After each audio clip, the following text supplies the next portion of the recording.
तो अभी यहाँ पे देखेंगे हम डेट फंक्शंस के बारे में। तो डेट फंक्शंस कैसे काम करते हैं हमारे माइक्रोसॉफ्ट एक्सेल के अंदर। तो यहाँ पर देखिए कि डेट हम दो तरह से ले सकते हैं, एक स्टैटिक डेट ले सकते हैं और एक डायनामिक डेट ले सकते हैं। स्टैटिक डेट कौन सी होती है, मिसाल के तौर पे अगर एक डेट हम यहाँ पे लिख रहे हैं, फॉर एग्जांपल यहाँ पर हमने लिखा 3/3/2025, तो ये एक स्टैटिक डेट है, कल भी खोलेंगे परसों खोलेंगे तो यही डेट नजर आने वाली है। और एक होती है डायनामिक डेट, मतलब डायनामिक डेट का मतलब ये कि जो आज है डेट वो नजर आए और कल जब खोले तो कल की डेट नजर आए। तो इस तरह की डेट्स को हासिल करने के लिए जो डायनामिक डेट्स होती हैं, तो उसके लिए हमारे पास एक फंक्शन है माइक्रोसॉफ्ट एक्सेल में, डेट एंड टाइम फंक्शंस में जाके, जिसका नाम है टुडे। जैसे इस टुडे फंक्शन के ऊपर क्लिक करेंगे और इसको क्लिक करके ओके करेंगे, तो ये आपको आज की डेट रिटर्न कर देगा। अब डेट को डिस्प्ले करने के मुख्तलिफ फॉर्मेट हो सकते हैं। मिसाल के तौर पे अगर आप यहाँ से क्लिक करके यहाँ जाएंगे, तो ये डेट के डिफरेंट फॉर्मेट हैं। डेट जैसे लिखी है वैसे ही आप लिख सकते हैं, उसके बाद आप उसको इस तरह से डिस्प्ले कराना चाहते हैं या फिर आप जाके उसको इस तरह से डिस्प्ले कराना चाहते हैं। इट डिपेंड्स ऑन यू, आप उसका कौन सा फॉर्मेट अपनी स्क्रीन के ऊपर डिस्प्ले कराना चाह रहे हैं। आप लिखेंगे डेट उसी तरीके से जैसे आपको बताया गया है, पर आप उसको डिस्प्ले इनमें से किसी भी तरीके से करा सकते हैं। बस चूज करेंगे यहाँ से फॉर्मेट और आप ओके करेंगे, ये आपको उस तरह से डेट डिस्प्ले कर देगा। ठीक है ना। तो ये इसका स्टैटिक और डायनामिक डेट का फर्क होता है, जो आप यहाँ पे देख के कर सकते हैं। टुडे फंक्शन, अभी कल जब हम खोलेंगे शीट तो कल 14 मार्च होगा, तो वो 14 मार्च ही दिखा रहा होगा। अच्छा, इसी तरीके से अगर हम यहाँ पे जाएं नेशनल हॉलीडेज वगैरह के हवाले से, तो अब ये नेशनल हॉलीडेज को भी समझते हैं इसमें क्या है। अच्छा, अब ये अगर अगर आप कोई प्रोजेक्ट है उसका दरमियान का एस्टिमेट लगा रहे हैं डेज का, तो आप कैसे लगा सकते हैं। तो उसका तरीकाकार ये है कि दो डेट्स आप इंटर करेंगे उन प्रोजेक्ट्स के दरमियान की। फॉर एग्जांपल एक प्रोजेक्ट स्टार्ट होगा 1/1/2023 को, अगर हम यहाँ पे लिख लेते हैं 23 की जगह पे 24 लिख देते हैं, और वो एंड होगा 23/6/2024 को। तो इसके दरमियान में टोटल डेज कितने होंगे। तो इसके डेज कैलकुलेट करने के लिए हमारे पास कोई भी दो डेट के दरमियान के डिफरेंस को कैलकुलेट करने के लिए फॉर्मेट में जाके एक फंक्शन है जिसका नाम है डेज 360। डेज 360 फंक्शन पे जैसे क्लिक करेंगे, स्टार्ट डेट पे स्टार्ट डेट बताएंगे और एंड डेट पर एंड डेट बताएंगे, और उसको जैसे ही ओके करेंगे, तो आप देखेंगे कि आपको टोटल उनके दरमियान के डेज कैलकुलेट करके दे देगा। इवन दो कि आप ऐसे भी कर सकते हैं कि यहाँ पे आप क्लिक कर दें, लेट्स ड्रैग कर दें इसको, और यहाँ पर आज आप अ, आज की डेट आप यहाँ पे ले लें। फॉर एग्जांपल यहाँ पर हम गए और यहाँ पे हमने फार्मूला में जाके डेट के अंदर से एक फंक्शन ले लिया डेज 360 का, और जैसे क्लिक करके ओके कर दिया, सॉरी डेज 360 नहीं लेना था, वो लेना था फंक्शन टुडे। तो यहाँ पे क्लिक करके हमने टुडे फंक्शन ले लिया और ये फंक्शन यहाँ पे ऐड कर दिया। और आप यहाँ पे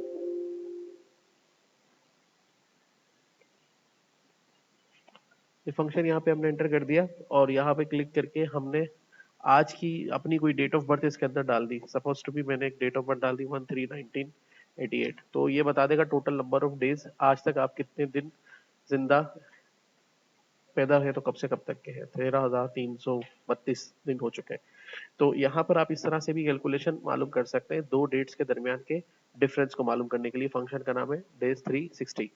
अब आगे चलते हैं। तो इसी तरह से अगर कोई प्रोजेक्ट आप कर रहे हैं, कंस्ट्रक्शन प्रोडक्ट प्रोजेक्ट है, या कोई काम के लिए आपको एक प्रोजेक्ट के लिए आपको डेज चूज करने हैं, तो यहाँ पे वर्किंग डेज और नेट वर्किंग डेज भी आप निकाल सकते हैं। सपोज टू भी एक टाइम फ्रेम आपको मिला है कि 1/1/2024 से 30/6/2024 में टोटल डेज तो आपने निकाल लिए, लेकिन इसके वर्किंग डेज मालूम करने हैं। अब यहाँ पे वर्किंग डेज मालूम करने का क्या तरीकेकार है। फॉर एग्जांपल आप यहाँ से गए फॉर्मूला में, यहाँ से आपने क्लिक किया डेट टाइप पे और एक फंक्शन मिलेगा आपका नाम है जिसका नेटवर्क डेज। नेटवर्क डेज को अब आपने बताया कि भाई यहाँ पे क्लिक करो स्टार्ट डेट पर और एंड डेट पे यहाँ पे क्लिक कर दो, और जैसे ही एंड डेट पे क्लिक करके आपने एंटर किया, तो इसने आपको बताया 130 डेज आपके पास वर्किंग होंगे। अब इसमें से जो इसने ऑफ डेज की है 179 में से, वो सैटरडे संडे ऑफ कर दिया हर हफ्ते के अंदर से। तो इन 6 महीनों में जितने सैटरडे संडे ऑफ करेंगे, उनको ऑफ करने के बाद 130 डेज मिलते हैं।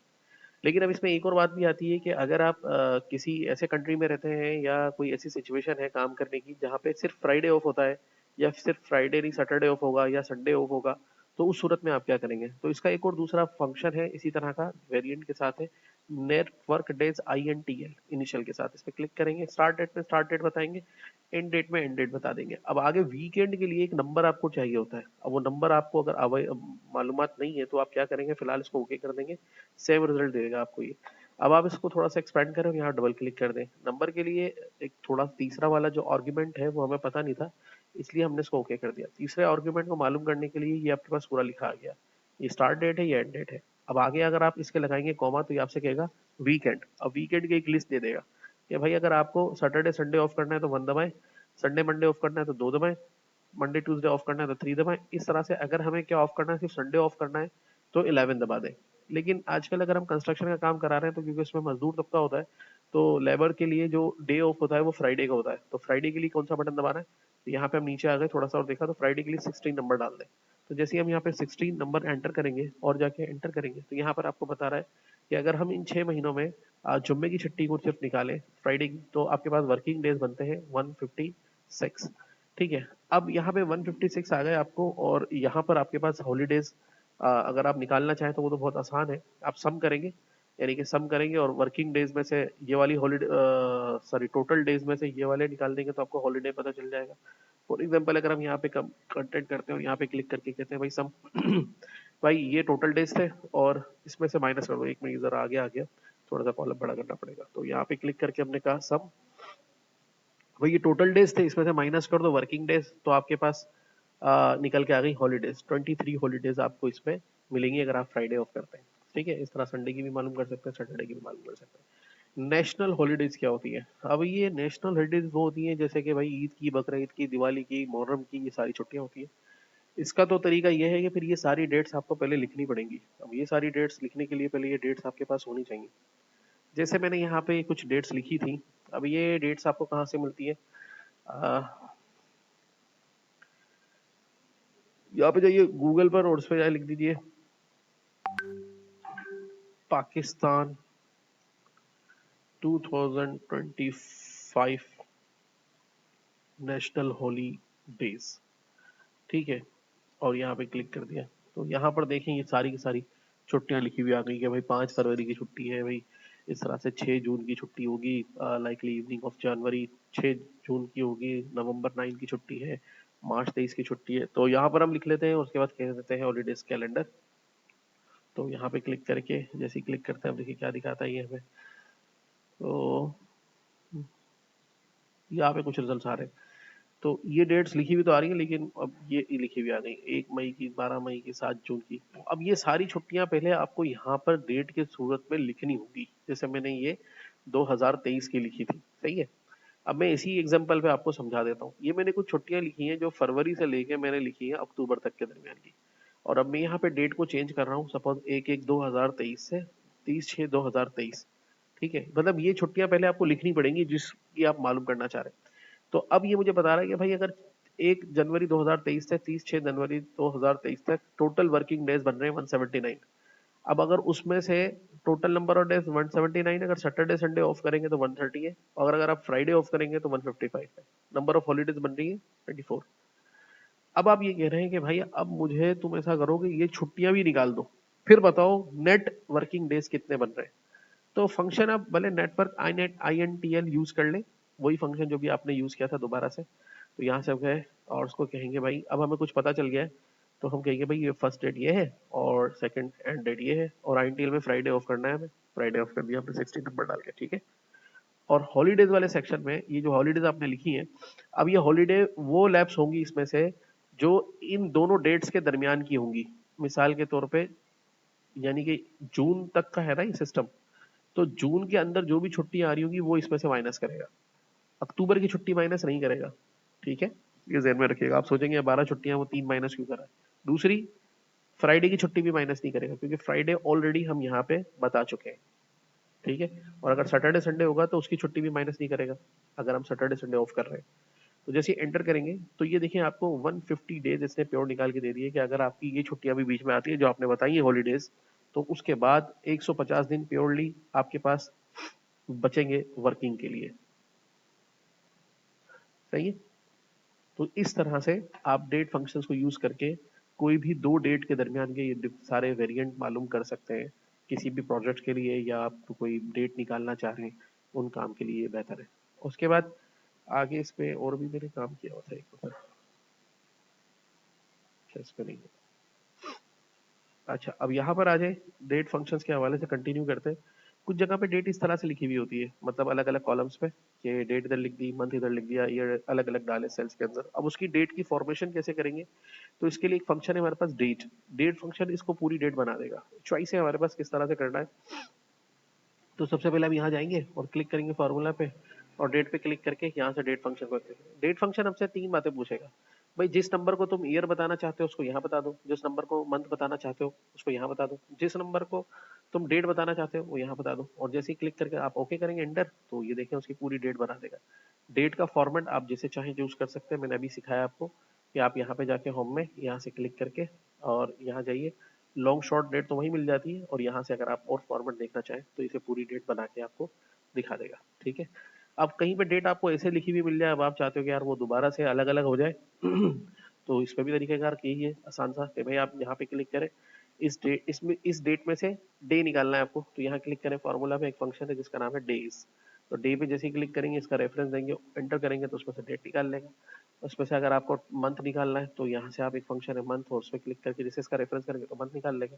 एक फंक्शन है ईयर, उस पर जैसे आप क्लिक करके सिलेक्ट करेंगे यहाँ पे ईयर, तो यहाँ सेलेक्ट करेंगे तो उसमें से वो ईयर को एक्सट्रैक्ट कर देगा। अब आप उसको अगर ड्रैग कर देंगे तो ये सारे डेट्स में से डेट, मंथ्स और ईयर को अलग अलग कर देगा, अलग अलग कॉलम्स के ऊपर। तो ये तरीका इस पे आप इजीली कर सकते हैं। ठीक है, ओके, लेकिन ध्यान रहे कि अगर कोई फार्मूला कहीं से वैल्यू ला रहा होता है तो उसको बाद में कॉपी में जाके पेस्ट वैल्यूज करना लाजमी होता है, क्योंकि अगर आप इसको डिलीट करेंगे तो वो भी डिलीट हो जाएगा। अब ऐसा कोई मसला नहीं होगा, भले ये मौजूद रहेगा, डिलीट हो जाएगा।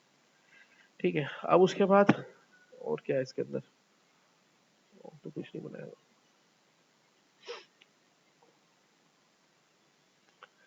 जैसे डेट फंक्शन है ऐसे टाइम फंक्शन भी काम करता है। टाइम भी दो तरह से आप अपनी शीट पे डिस्प्ले करा सकते हैं, एक है स्टैटिक टाइम, दूसरा है डायनामिक टाइम। स्टैटिक और डायनामिक टाइम में क्या फर्क है, इसको समझने का तरीका बड़ा आसान सा है। देखिए स्टैटिक टाइम जो टाइम आप लिखेंगे वही दिखाएगा, और डायनामिक टाइम जो टाइम आप लिख देंगे वो टाइम टू टाइम अपडेट होता रहेगा। स्टैटिक टाइम लिखने का तरीका क्या क्या है, दो तरीके से लिख सकते हैं भाई, 12 घंटे के टाइम के हिसाब से और 24 घंटे के टाइम के हिसाब से। मतलब 12 घंटे के हिसाब से लिखेंगे अगर आप, तो फिर आपको ऐसे लिखना होगा जैसे कि सुबह के 7:30 बताने हैं तो 7:30, और अगर सेकंड बताने हैं तो :22 और आगे लिखना होगा AM। ठीक है, और शाम के 7:30 बताने तो 7:30, और यहाँ पे आपने सेकंड्स बताए, और यहाँ पे आपने बताना है PM। सही है, ये हो गया स्टैटिक टाइम, ये आज खोलेंगे कल खोलेंगे यही लिखा हुआ होगा। अब डायनामिक टाइम कैसे लेते हैं, डायनामिक का मतलब है कि अपडेटेबल टाइम, खुद ही अपडेट करेगा एक्सेल। तो फार्मूला में जाके डेट एंड टाइम में एक फंक्शन है जिसका नाम है NOW, नाउ, और एंटर कर देंगे इसको। तो भाई अब ये जैसे जैसे शीट खोलते जाओगे या फार्मूले लगाते जाओगे तो ये सेकंड्स अपडेट होते रहेंगे, सारा काम खुद ही करता रहेगा। अब इस टाइम को आपको 12 घंटे में देखना है, 24 घंटे में देखना है, वैसे अभी ये 12 घंटे के हिसाब से दिखा रहा है। अगर मैं इसको थोड़ा सा जूम करके भी दिखा दूं आपको, तो अब अगर मैं इसको देखना चाह रहा हूँ 24 घंटे के हिसाब से, तो यहाँ से क्लिक करूंगा मोर फॉर्मेट पे, तो ये देखो 12 घंटे के हिसाब से दिखा रहा है, और नीचे आओगे 13:30 लिखा हुआ है ना, ये हो जाएगा अब 24 घंटे के हिसाब से। सही है, अभी सुबह 9:30 हो रहे हैं, 1 बजेगा तो 13 बजा देगा यहाँ पे। ठीक है, तो 12 घंटे में देखना है या 24 घंटे में देखना है वो आप यहाँ से डिसाइड कर सकते हैं। ये आ गया सेकंड के साथ, 24 घंटे के सेकंड के साथ, और ये आ गया 12 घंटे का सेकंड के साथ। ठीक है, तो बस यही तरीका है इवनिंग टाइम लिखने का और मॉर्निंग टाइम लिखने का। अब इसमें भी एक तरीका है कि अगर आपने टाइम कहीं लिख रखा है उसमें से घंटे, मिनट और सेकंड्स को अलग अलग करना है कॉलम्स के अंदर, तो हमारे पास फंक्शन और मिनट और सेकंड है। फॉर एग्जाम्पल यहाँ पे भी क्लिक करके इसको क्लियर कंटेंट कर देते हैं, और यहाँ पे क्लिक करके एक फंक्शन लेते हैं यहाँ से टाइम में जाके और। ठीक है, तो और में हम कहते हैं भाई इसमें से और अलग कर दो, ओके कर दिया इसने, घंटे को अलग कर दिया इसमें से, एंटर कर दिया, तो बोला भाई ये 3 जो है घंटा है। अब मिनट्स को अलग करवाना है, तो यहाँ हम गए, हमने कहा भाई इसमें से मिनट सेलेक्ट कर दो, और मिनट फंक्शन ले लिया और रेफरेंस कर दिया इसके अंदर, एंटर कर दे, तो मिनट सेलेक्ट हो। अब सेकंड्स भी हैं अगर उसके अंदर तो आप वो भी अलग करा सकते हैं सेकंड फंक्शन के जरिए, और उस पर क्लिक करेंगे और एंटर कर देंगे, तो सेकंड जीरो है, कोई सेकंड डिफाइंड ही नहीं हुए थे, इसलिए हाँ अगर आप डिफाइन कर देंगे यहाँ पे ये 00 लिखा रहा है, मैं यहाँ लिख देता हूँ 16 17, तो वो देखिए वहाँ पे सेकंड्स को अलग ले लेगा। फिर ड्रैग कर दे इस फंक्शन को, तो ये सबको ही घंटे मिनट सेकंड्स निकाल देगा उस टाइम के अंदर से। सिमिलरली अब आपको अगर कहीं पे डेट टाइम सेकंड्स इस तरह से मिलते हैं अलग अलग कॉलम में, और आप उनको अब एक सेल में लेना चाहते हैं अलग अलग कॉलम से, तो फिर आपके पास फंक्शन है टाइम, तो यहाँ क्लिक करेंगे और ये टाइम फंक्शन आपको मिल जाएगा यहाँ पे। अब बता दे भाई घंटे में घंटे की वैल्यू बता दे, आप इसको भी घंटा बता सकते हैं लेकिन हमने ऐसे ही रखा था घंटे मिनट, और ये आ गए सेकंड्स, और एंटर कर दें तो ये इसको पूरा टाइम बना देगा। और फिर इस टाइम को जिस फॉर्मेट में देखना चाहते हैं यहाँ पे जाके क्लिक करेंगे, और उसको जिस फॉर्मेट में आप देखना चाहते हैं टाइम पे क्लिक करें। वही मैंने बताया कि भाई AM PM के हिसाब से देखना चाहते हैं या फिर 44 आवर्स के हिसाब से देखना चाहते हैं, तो ये टाइम यहाँ पे अपडेट हो जाएगा। तो ये थे हमारे डेट और टाइम फंक्शन जो हम कॉमनली यूज कर सकते हैं माइक्रोसॉफ्ट एक्सेल में।